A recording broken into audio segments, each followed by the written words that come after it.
La BKA, la Oficina Federal de Investigación Criminal de Alemania en Wiesbaden, estuvo dirigida durante 6 años por un hombre esencial desde su fundación, Paul Dieckhoff. Un alto funcionario con un historial aparentemente transparente que se declaraba contrario al nazismo. Hasta 1971, durante la cancillería de Willy Brandt, fue el máximo criminólogo de la República Federal de Alemania.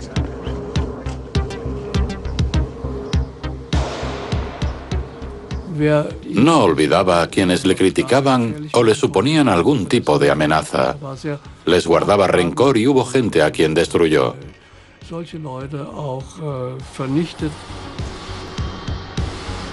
Pero Dieckhoff no solo trabajó en la Alemania federal. En 1968 se convirtió en el director de la Interpol. Su misión ahora era combatir el crimen en el ámbito internacional. Cuando Dieckhoff se marchó, Genscher, el ministro de Interior entonces, lo enalteció como un ejemplo para la policía de Alemania. Tras la muerte de Dieckhoff en 1973, el personal que revisa los archivos para elaborar su obituario hace un hallazgo asombroso. Descubren documentos que revelan que era un nazi acérrimo. La mentira que ocultó toda su vida finalmente sale a la luz. Pero Dieckhoff no solo fue miembro de las SS y un espía nazi. Poco después del final de la guerra cambió de bando para trabajar como agente para los Estados Unidos. Numerosos documentos de la CIA desvelan el trabajo de Karabel, el nombre en clave de Dieckhoff en la CIA.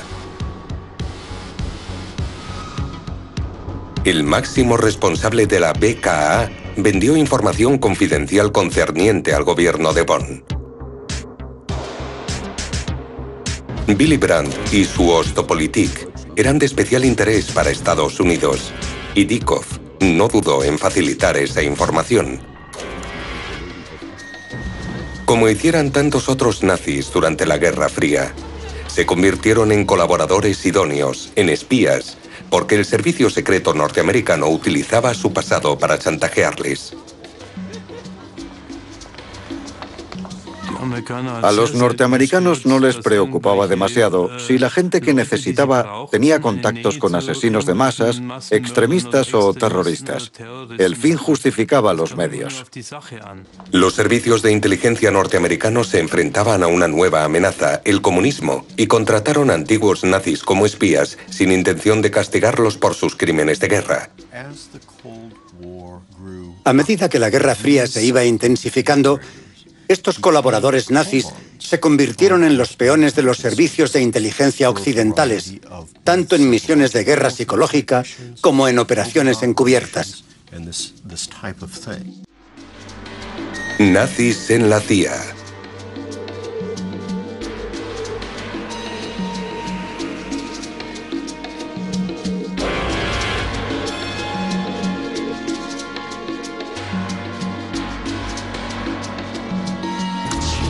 Ahora que los archivos secretos de la Guerra Fría son accesibles, sabemos que hubo nazis que fueron espías de la CIA.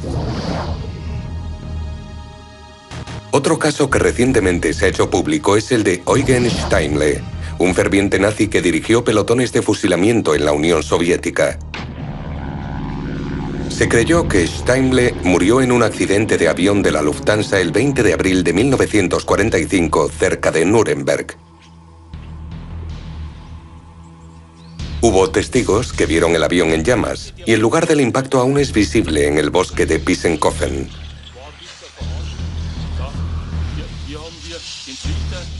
Los vecinos cogieron todo lo que encontraron entre los restos.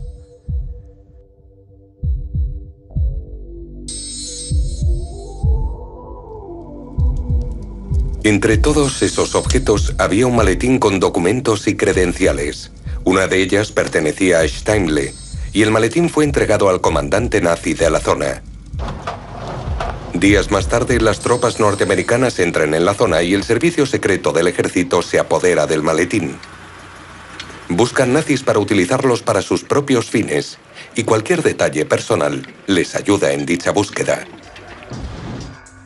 Sospechan que Steinle sigue vivo. Los documentos de la CIA que enumeran el contenido del maletín permiten reconstruir lo que realmente sucedió.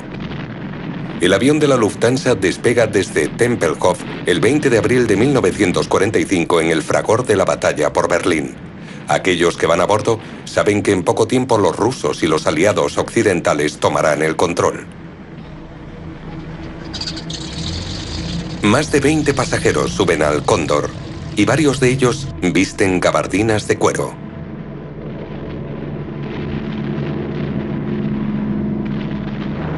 El capitán despega al abrigo de la noche y repostará en Múnich antes de llegar a su destino, España. Pero las condiciones climatológicas no son favorables. Aún recuerdo a mi padre diciéndonos a la hora del desayuno que un avión a baja altura había hecho un ruido tremendo.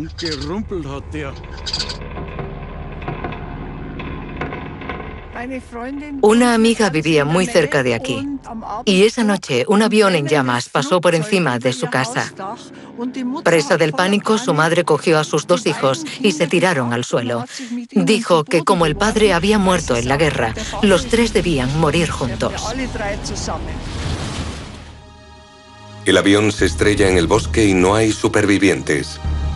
¿Pero eran altos oficiales nazis los que iban a bordo del Cóndor con destino a España? La inteligencia norteamericana envía el maletín y los documentos a Estados Unidos.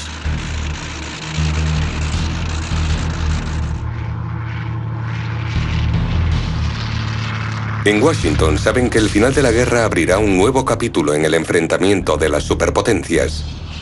Y para partir con ventaja, empezarán a reclutar a antiguos altos cargos nazis.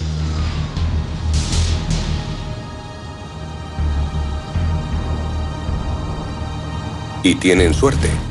Uno de los hombres que aparecen en los documentos despierta un gran interés. Un jefe de regimiento de las SS, Eugen Steinle. Las investigaciones revelan que fue responsable de asesinatos en masa en Rusia. Se sospecha que sigue vivo. Varios testigos afirman haberlo visto después del accidente.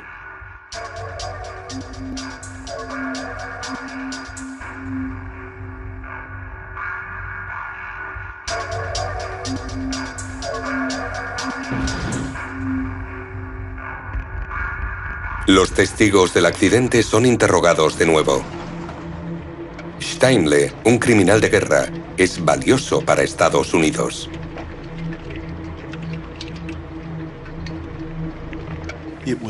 Era imposible reclutar sistemáticamente agentes de inteligencia sin reclutar criminales de guerra. Eran 2 cosas que iban unidas. Por toda Alemania buscan a Eugen Steinle, que se refugia cerca de la Selva Negra.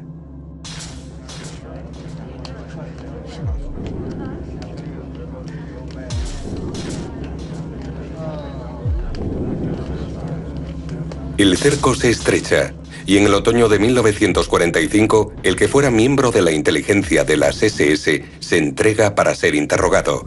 Sabe que su única opción es contar la verdad. Un desertor que tiene cosas que ocultar, asesinatos, por ejemplo, puede ser chantajeado y, por lo tanto, manipulado en manos de sus nuevos jefes. Steinle colabora. Su testimonio y los documentos del maletín sirven a los norteamericanos para destapar una red de espías alemanes en España formada por docenas de ex-nazis que tras la caída del Tercer Reich ya trabajaban en su siguiente idea descabellada, el Cuarto Reich, la expansión mundial del fascismo. Los norteamericanos los vigilan y reclutan a los nazis que están en España para que trabajen para ellos.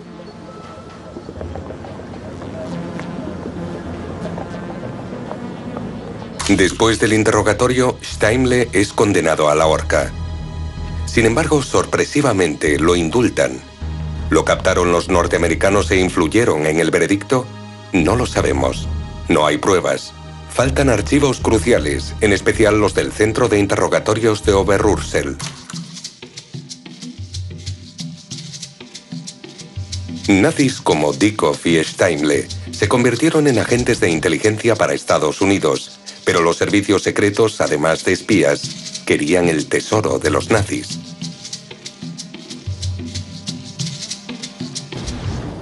Hasta que la guerra terminó, los aliados creían que los nazis disponían de una fortaleza en los Alpes. Una zona a la que siguen llegando buscadores de tesoros, atraídos por el mito del oro de los nazis. ¿Pero existieron realmente esos tesoros?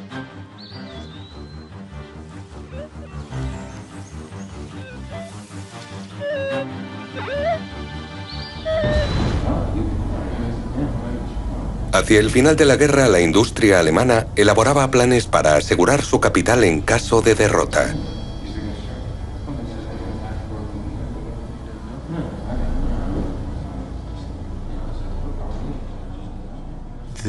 Era muy peligroso hablar de ese tema. Pero la alternativa de perderlo todo cuando Hitler finalmente muere, que es lo que realmente pasó, era algo aún más peligroso. Así que siguieron adelante y empezaron a trazar planes, algunos de ellos aún vigentes, sobre cómo intentarían reconstruir Alemania sin Hitler. Pero dichos planes no eran ningún secreto para los servicios de inteligencia aliados, que habían desplegado una operación de vigilancia internacional bajo el nombre en clave de Safe Haven. Safe Haven era el nombre del programa norteamericano cuyo fin era rastrear y conseguir los bienes que los nazis habían saqueado en Europa y que intentarían distribuir por el mundo para hacer uso de ellos después de 1945. Los norteamericanos sabían que esos planes surgieron de la industria alemana y de la Cancillería del Reich.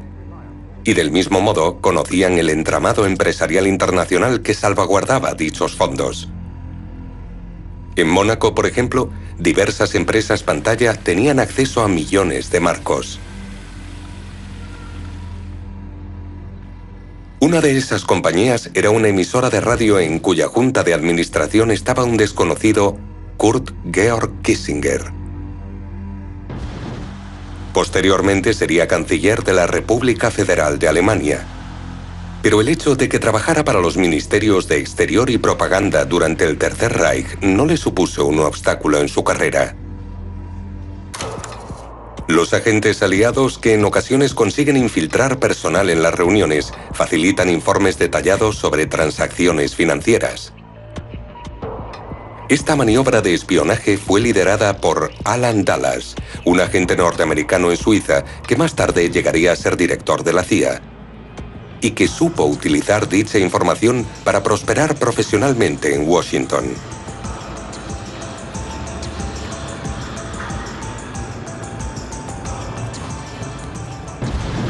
Cuando un bombardeo destruye la sede central del Reichsbank en Berlín en marzo de 1945, los fondos de reserva y las reservas de oro corren peligro.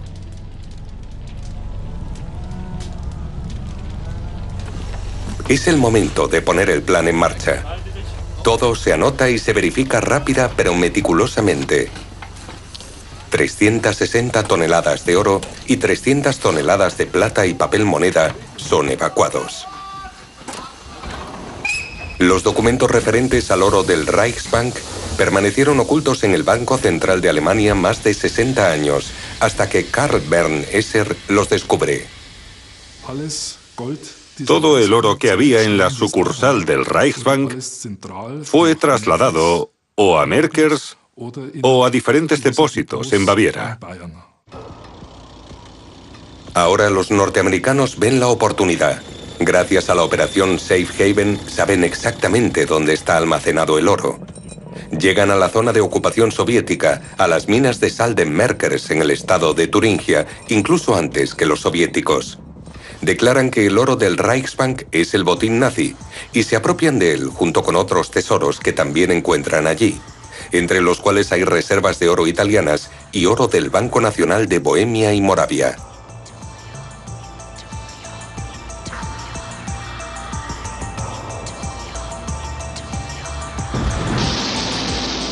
¿Pero fue saqueada también entonces la fortaleza alpina? Desde luego que no queda oro en Baviera en la actualidad. Existe un documento que detalla las cantidades de oro que el Reichsbank guardó en los diferentes depósitos. Y todos esos depósitos fueron descubiertos principalmente por los norteamericanos, que incluso cruzaron la zona soviética hasta Merkers, donde saquearon rápidamente el depósito principal. Karl Bernd Esser mantiene que eso fue un acto de pillaje cuya consecuencia principal fue que los alemanes pagaron por duplicado los préstamos del Plan Marshall, una vez con el oro del Reichsbank y una segunda vez con marcos alemanes.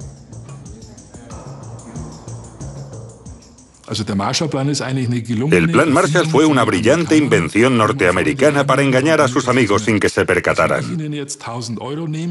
Si yo te quito 1.000 euros sin que te des cuenta y luego te digo, te presto 1.000 euros y me los devolverás con un interés muy bajo, piensas, ¡qué buen gesto! Pero en realidad te he quitado 1.000 euros sin que lo sepas. La inteligencia norteamericana no solo utilizó la información y los tesoros nazis en Alemania, también reclutó a fascistas italianos durante la Guerra Fría con la idea de que combatieran el comunismo en su nombre.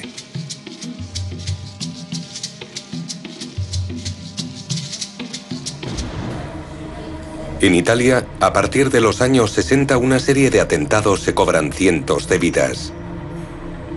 Inicialmente, la responsabilidad recae sobre grupos de izquierdas, pero ahora sabemos que fueron obra de grupos de extrema derecha.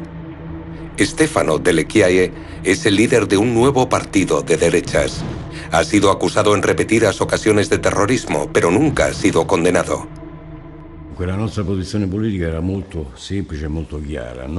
Nuestra posición política era muy simple y muy clara. Proveníamos del fascismo, una experiencia histórica por la que sentíamos un gran respeto, e intentamos proyectar los valores fundamentales que el fascismo había expresado durante su gobierno en la realidad que nos rodeaba. En 1970, los revolucionarios fascistas y sus seguidores quieren dar un golpe de Estado en Italia y erradicar los partidos de izquierda, dos asuntos que tratan con la CIA. Sabemos que la CIA estaba informada de todo eso. El 7 de diciembre, el grupo ultraderechista de Delle Chiaie, Avanguardia Nazionale, y parte del ejército empiezan a movilizarse.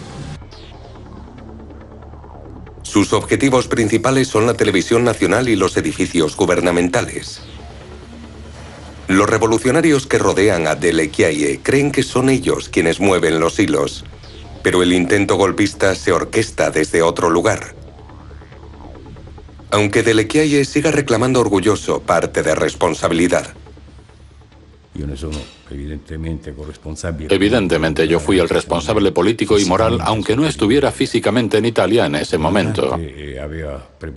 El comandante había preparado un plan perfecto que tenía que generar una cadena de mando, empezando en el Ministerio de Defensa. Todo estaba listo. Y si el plan se hubiera activado, las unidades militares se habrían movilizado y habrían tomado el control en todos los puntos estratégicos del país.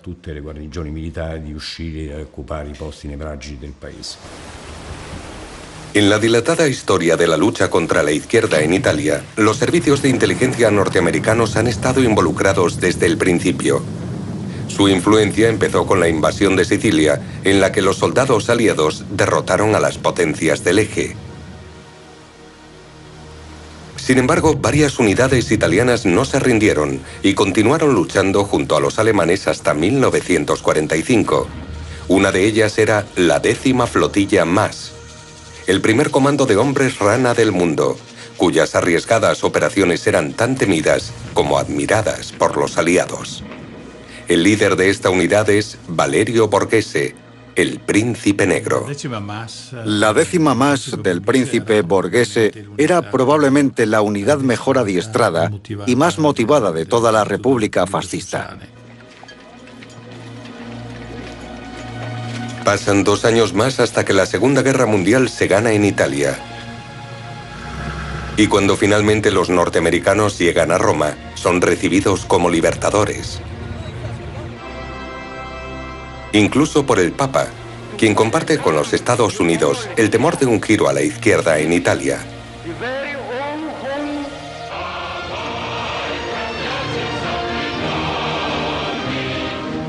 Porque los comunistas están ganando popularidad.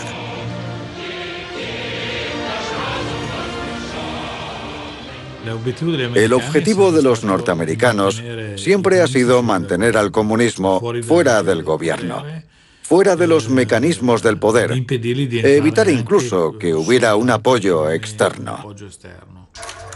El agente de la CIA, James Jesus Angleton, comienza a organizar un golpe en el supuesto de que los comunistas ganen las elecciones italianas. Angleton tenía magníficas conexiones en Italia. Hablaba italiano y tenía contactos incluso con el Vaticano, que entonces, y puede que incluso ahora, tenga el servicio secreto más eficiente del mundo. Angleton y Borghese se hicieron buenos amigos. Borghese provenía del movimiento fascista y fundó Fronte Nazionale para coordinar las diferentes fuerzas de derecha y también para evitar el giro a la izquierda, ya que estos partidos estaban ganando fuerza en Italia. Los comunistas son los archienemigos de Borghese. Estuvieron muy cerca de matarlo al final de la guerra. Así que para luchar contra el comunismo, la CIA capta a Borghese.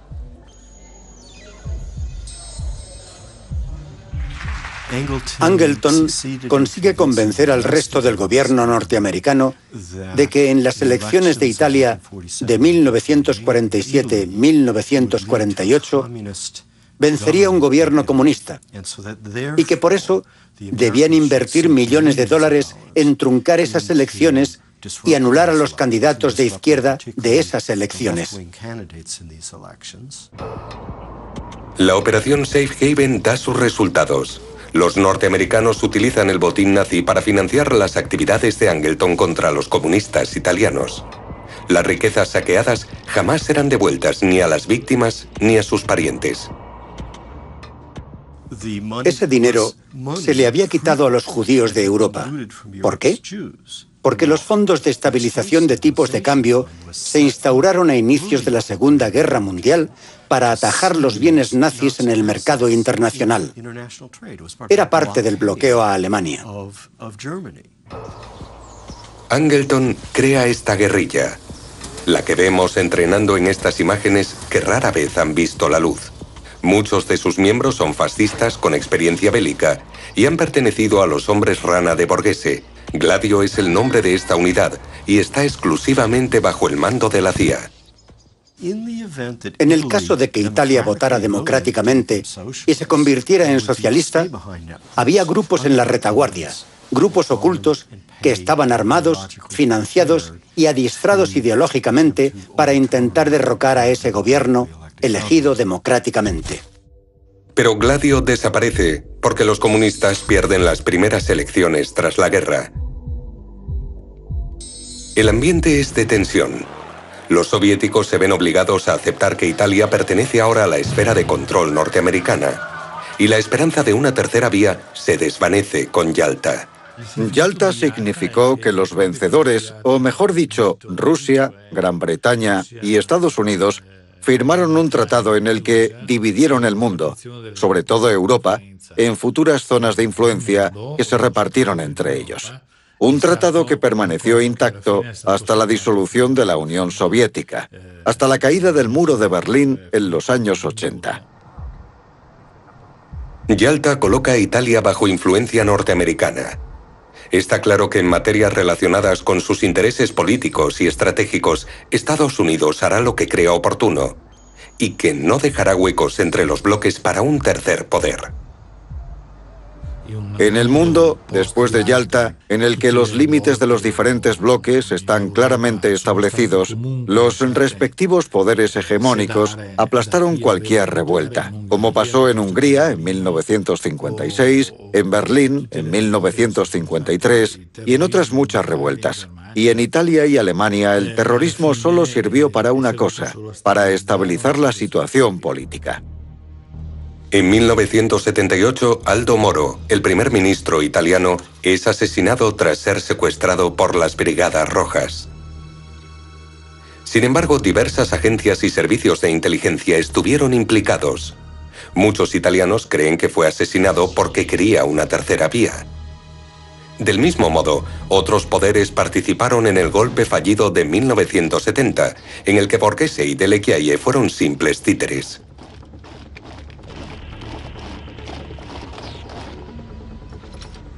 Sabemos que hubo una llamada telefónica a Borghese entre la 1 y las 2 de la madrugada, después de la cual el golpe se paralizó.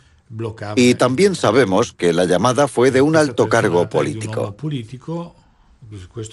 En un escrito que dejó antes de morir, Borghese afirmó que Gilberto Bernabei, uno de los confidentes de Andreotti, le había llamado y que actuó bajo las órdenes de Andreotti, que en esa situación fue un títere de los norteamericanos. Los que realmente mueven los hilos fueron dos personalidades italianas. Giulio Andreotti, un político de derechas que posteriormente sería primer ministro en 7 ocasiones, y Licio Gelli, el jefe de la logia masónica P2 y agente norteamericano.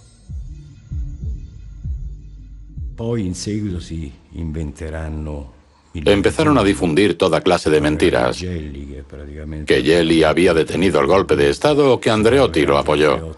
Y aún siguen guardándose aspectos importantes, como por ejemplo que su amigo, el fiscal del juicio por el golpe de Estado de Borghese, que también era un títere de Andreotti, pidió 28 años de cárcel para mí y para mis camaradas. Por lo que, evidentemente, hay que guardarse de amigos así.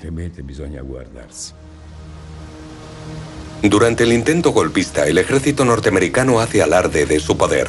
Supuestamente la Sexta Flota de Estados Unidos estuvo en estado de alerta. Y con la esperanza de impresionar a la CIA, Gelli y Andreotti se presentan ante los norteamericanos como figuras influyentes capaces tanto de movilizar como de desarticular golpes militares. Los fascistas como Borghese y Delle Chiaie debían operar en secreto y el servicio de inteligencia norteamericano consideró que Sudamérica era el lugar ideal. Allí, en su búsqueda de poder, unirían sus fuerzas con los dictadores sudamericanos. Queríamos implantar nuestra ideología allí, especialmente en lo que respectaba a la lucha de la terza posizione. Y en América Latina encontramos un terreno más fértil que en el resto del mundo. Muchos partidos de América Latina tenían raíces fascistas o nacionalsocialistas. Pero Chile es diferente. En 1971, el socialista Salvador Allende llega al poder tras las elecciones. Con su política marxista se crearán muchos enemigos, pero también muchos seguidores. Aquello fue percibido por los Estados Unidos como una gran amenaza, porque si se producía una revolución pacífica, debilitaría enormemente el interés ideológico de Estados Unidos por Sudamérica. Bajo las instrucciones de Henry Kissinger, secretario de Estado de Estados Unidos, la CIA entra en Chile. El acérrimo anticomunista no se contenta con esperar a que Allende pierda las próximas elecciones. En septiembre de 1973, el general Pinochet, apoyado por fascistas italianos, organiza un golpe militar. Los norteamericanos lo permiten. Los dos bandos, al igual que Pinochet, quieren acabar con el comunismo.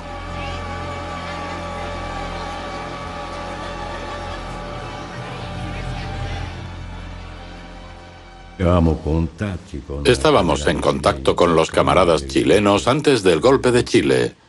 En 1974, el comandante Borghese y yo fuimos a Santiago, donde conocimos al expresidente Pinochet y empezamos a trabajar juntos. Cuando llegamos a Chile, nos dio la bienvenida Augusto Pinochet.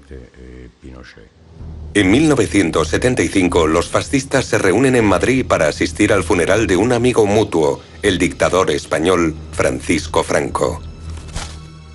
Es aquí donde se acuerda la cooperación entre los fascistas italianos y el servicio de inteligencia chileno, la DINA. El cabecilla no será otro que Stefano Delle. Pero de nuevo, su implicación en los sucesivos crímenes nunca ha sido demostrada. Esta será la primera reunión entre los colaboradores, pero no la última. Pinochet en persona se reúne con los terroristas que acababan de cometer el magnicidio y Manuel Contreras está allí. Era como una especie de fiesta de la derecha. Y luego a Stefano Delle le dan permiso, aparentemente en esa reunión, para que establezca un cuartel general en Chile. Así es como los italianos empezaron a colaborar con la DINA. A continuación, se suceden varios asesinatos. Entre sus objetivos está el exministro de Exteriores de Allende, Orlando Letelier, en Washington. Pero el terrorismo en su propio territorio es demasiado para Estados Unidos, por lo que Pinochet toma las riendas.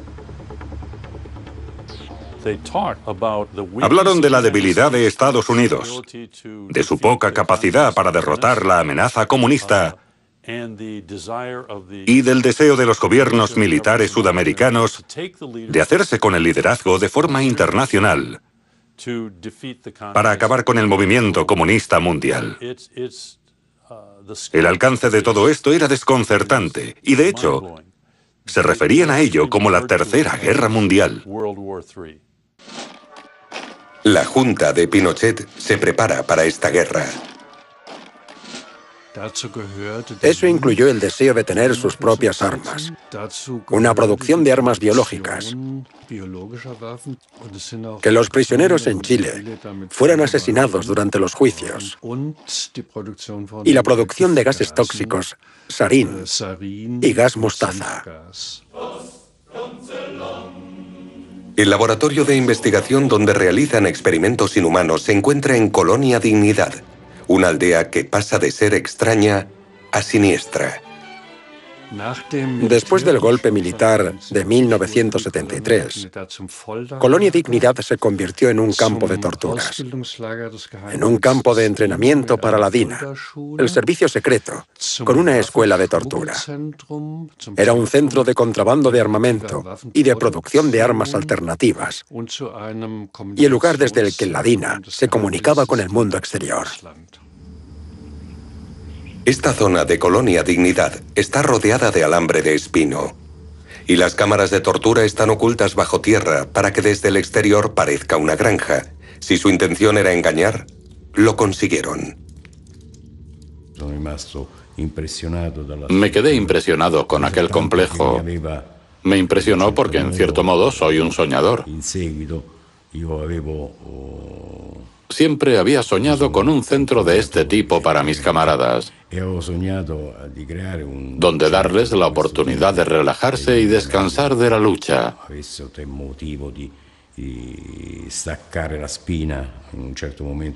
Yo había pensado en algo así.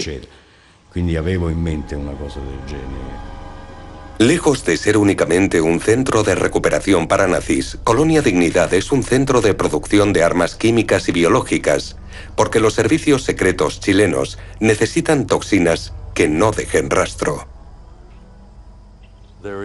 Hay una breve relación de personas en las que se confirmó la muerte por sarín, por gas.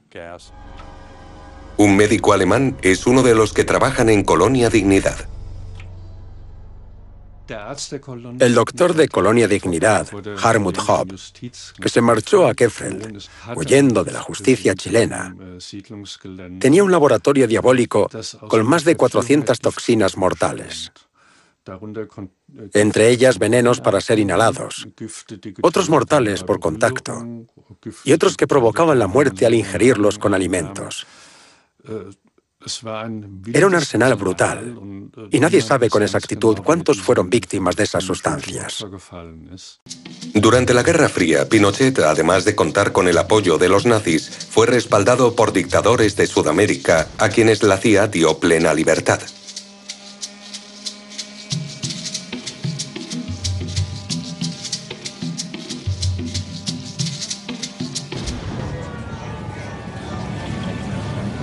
En 1980, el golpe militar en Bolivia, conocido como Golpe de la Cocaína, hace que la mafia, con el general García Meza, llegue al poder. Desde las sombras, los hilos los mueve un alemán, el criminal nazi Klaus Barbie. Uno de sus camaradas se deshace en elogios sobre él. Lo conocí cuando estuve en Bolivia. Tenía un gran carácter, era muy inteligente, muy capaz y era muy íntegro. Klaus Barbie se ganó el apodo de El Carnicero de Lyon por el brutal trato hacia los miembros de la resistencia contrarios a la ocupación alemana durante la Segunda Guerra Mundial.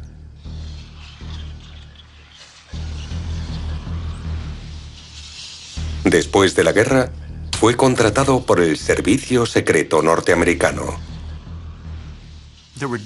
Hay diferentes formas en las que los altos mandos de las SS sobreviven a la guerra, pero todas comparten un patrón similar. Y es lo que yo llamo el mercantilismo de la inteligencia. Es decir, se apoderan de cualquier activo o bien con el objetivo de venderlo o para alentar a los servicios de inteligencia a que inviertan en ellos. Klaus Barbie es un agente valioso para los norteamericanos y utiliza la información que tiene sobre los comunistas de la resistencia para comprar su libertad. Los norteamericanos hicieron todo lo posible para evitar que los que lucharon en la resistencia llegaran al poder después de la guerra. Y Barbie era muy importante para ellos porque supo hacerles ver que conocía la red de colaboradores que habían trabajado con los alemanes en las zonas ocupadas y Vichy. Y eso era muy importante, porque sabía cómo se podía chantajear a toda la escena política francesa. En un principio, Estados Unidos esconde a los criminales de guerra en Alemania y luego en Sudamérica.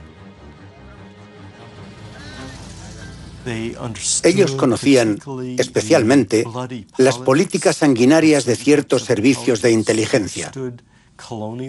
Conocían la guerra colonial. Si mentalmente estaban preparados para una guerra colonial, era porque se creían, de alguna manera, Uber, o sea, superiores. Y por eso estaban dispuestos a acabar con las vidas de aquellos que consideraban inferiores por razones étnicas.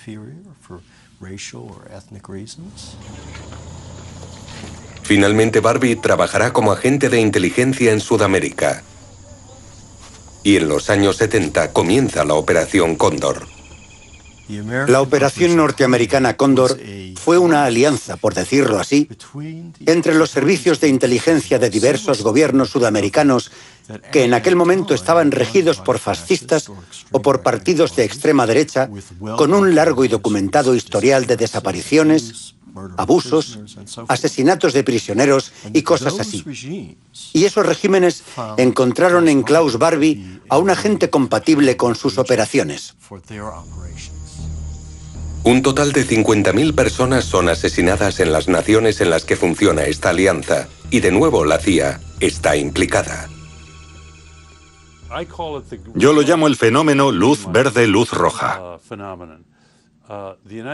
Los Estados Unidos estaban diciendo públicamente que defendían los derechos humanos, y en privado les decían a estos regímenes que lo que estaban haciendo estaba bien, que hasta que no derrotaran a la izquierda debían continuar así. Al secretario de Estado Henry Kissinger se le considera la fuerza impulsora de las políticas de la CIA. Francia, Chile y Argentina le piden que responda a cuestiones de violación de derechos humanos, y en 2007 Uruguay solicita su extradición. Poco a poco, todo se esclarece. Kissinger está detrás de la Operación Cóndor y de los escuadrones de la muerte, entre los que está un conocido fascista. Stefano Delle Chiaie lidera en Bolivia un grupo de mercenarios. Estos novios de la muerte, como hacían llamarse, apoyaban a la mafia de la cocaína que organizó el golpe en Bolivia y obtuvieron su recompensa.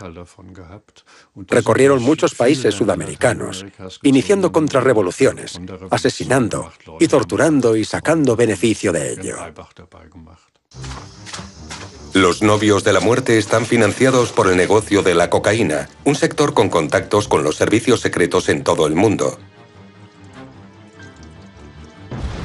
El mercado de la droga es una fuente de dinero perfecta. Todo es secreto y los que están dentro pueden ser extorsionados.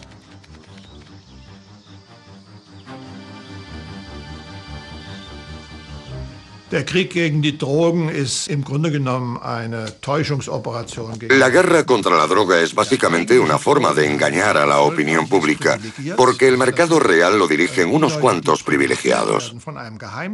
Es gente que está protegida por los servicios de inteligencia y que puede cultivar lo que quiera sin correr ningún riesgo. Y es así en América, en Europa y donde sea.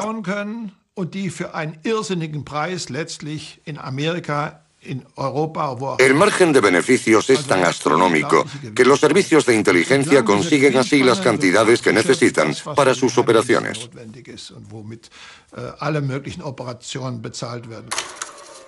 Klaus Barbie, además de perfeccionar el mercado de la cocaína en Bolivia, hace algo más. Barbie hizo de la opresión algo sistemático. Abolió los castigos físicos aleatorios y la brutalidad, e introdujo una tortura sistemática y un sistema penitenciario organizado. Pero eso fue su perdición, porque la gente supo quién era, y posteriormente fue extraditado. En Lyon, en mayo de 1987, 4 años después de ser extraditado, Klaus Barbie es condenado a cadena perpetua. En 1991, muere en prisión. Han sido muy pocos los nazis condenados. Paul Dykhoff, el presidente de la BKA, gozó de la confianza de las altas esferas hasta el día de su muerte.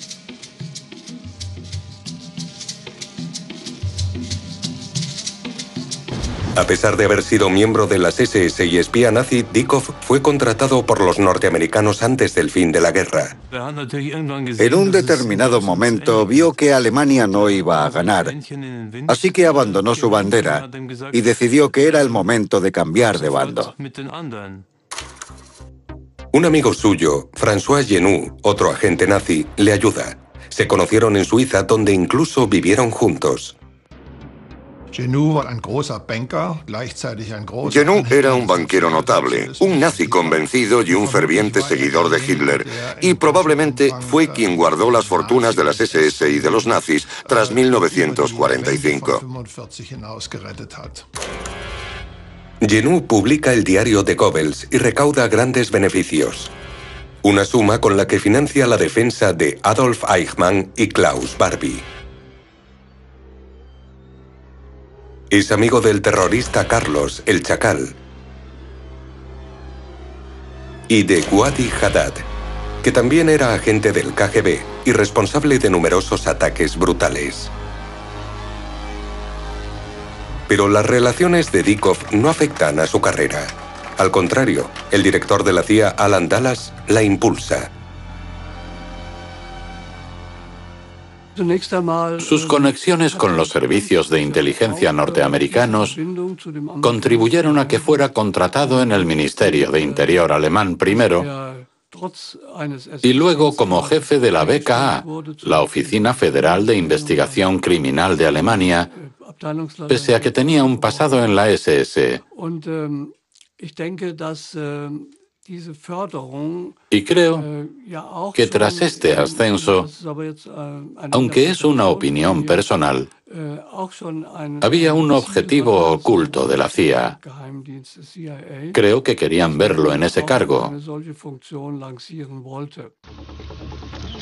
Dykhoff filtra información sobre las políticas alemanas, especialmente las relacionadas con Willy Brandt.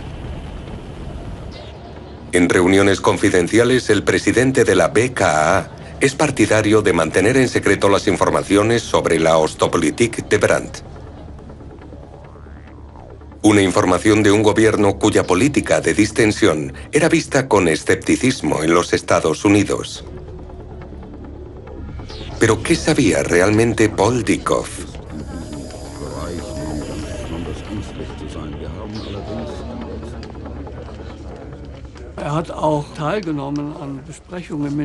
Participó en reuniones del ministerio y estuvo políticamente involucrado. Pero ¿en qué medida comprometió la soberanía de la República Federal de Alemania con su traición? Es algo que nadie sabe. Dieckhoff es una ventana a las cuestiones más importantes de seguridad e inteligencia para el gobierno alemán de aquella época. Tenía un conocimiento exclusivo, al más alto nivel, del aparato de seguridad de otro país. En los documentos de la CIA, Dieckhoff es descrito como un agente que solo trabaja para un bando. ¿Simplemente era un traidor?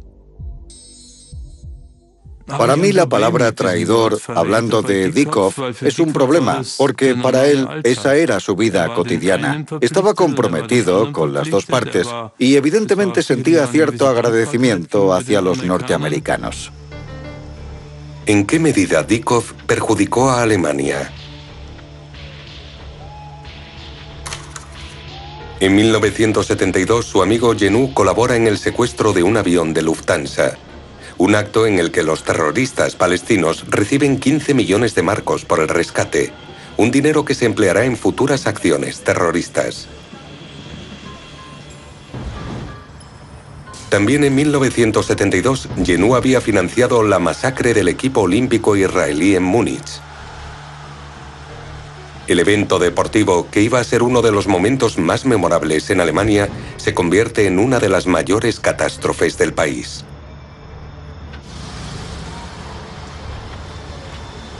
Cuando los 11 deportistas israelíes son asesinados, todo el mundo es testigo.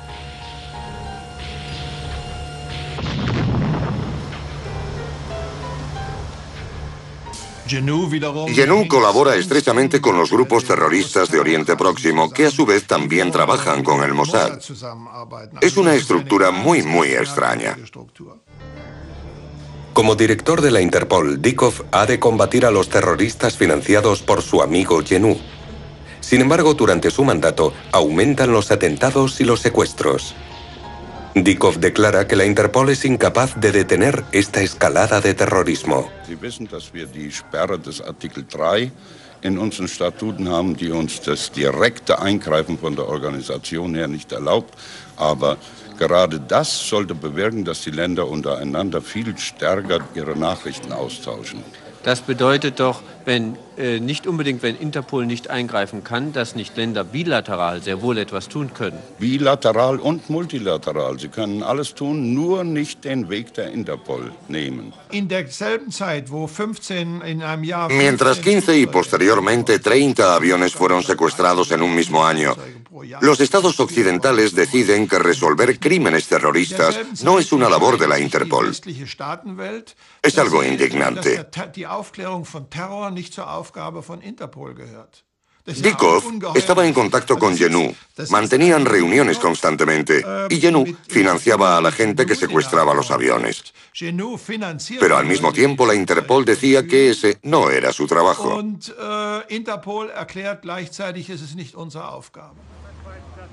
¿Sabía la CIA que Dieckhoff tenía contactos con Jenő? Los documentos así lo demuestran.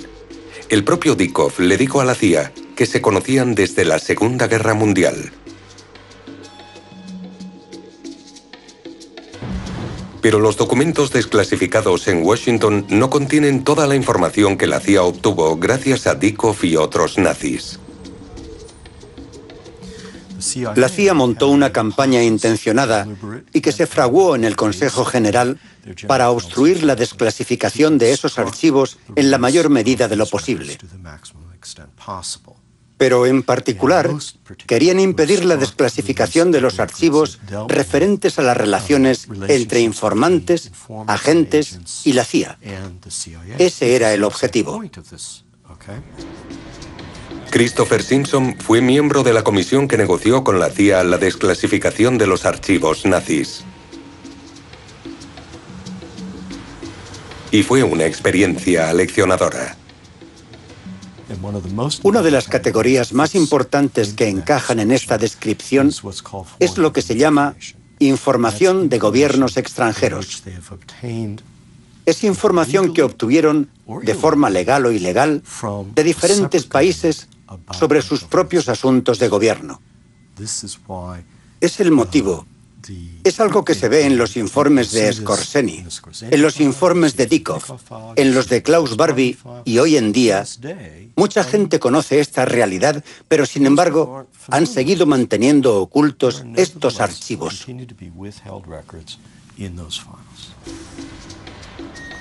Una política que impide a historiadores y periodistas llegar al fondo de importantes operaciones de espionaje.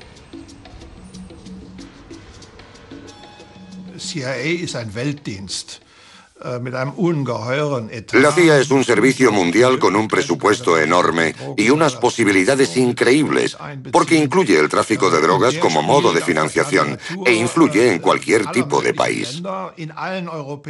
En Europa influye sobre la política, la percepción del enemigo, la opinión pública, fomenta la guerra psicológica.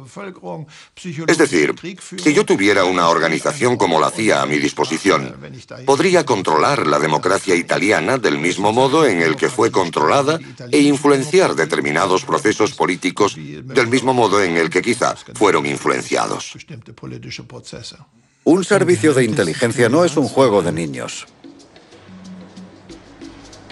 Muchas de las actividades de los servicios de inteligencia desarrolladas durante la Guerra Fría siguen ocultas a la opinión pública, y entre ellas, operaciones que convirtieron a criminales de guerra y nazis en colaboradores.